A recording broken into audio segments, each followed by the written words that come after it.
តែចាស់មែនអូនទៅលើហើយណាអោបរោះខ្លាំងពេលមានប្រពន្ធមិនដូចពីមុនទេបំរើមានមេប្រពន្ធគេត្រូវគោរពទុកដាក់លើហឹងណារែកទឹកពុះអូបោកក្អៅដាំស្លោជូនព្រលឹងបញ្ចុកដៃកូនក្នុងរឹងសុំអូនកុំខឹងកុំច្បាច់ជើងឲ្យឆ្វេងទៅឆ្វេងឲ្យស្ដាំទៅស្ដាំឲ្យដេកគឺដេកឲ្យងើបគឺងើបឲ្យគួយគឺគួយឲ្យឈរគឺឈរកុំចង់មកលោតាហ៊ានវេវាយឲ្យរៀបដូចកទេល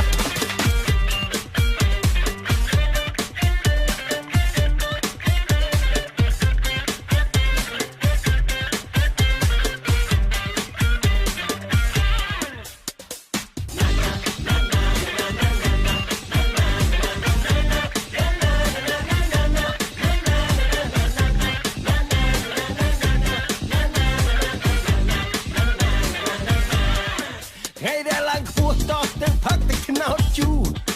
ទឹកស្រែលើកទ្រូក្រែងបានត្រីអាំងខ្លែងជុំគ្នាផឹកទឹកអាប់អូនចាំស្ដាប់ពីកាលបងធ្វើយុធាណាពេលចេញច្បាំងជុំគ្នាគេដាក់ងារថាបងបរោះខ្លាំងផឹកទៅលោកបងរឿងកូនឡងខ្ញុំក៏មិនអន់ដែរបងចឹងដែរ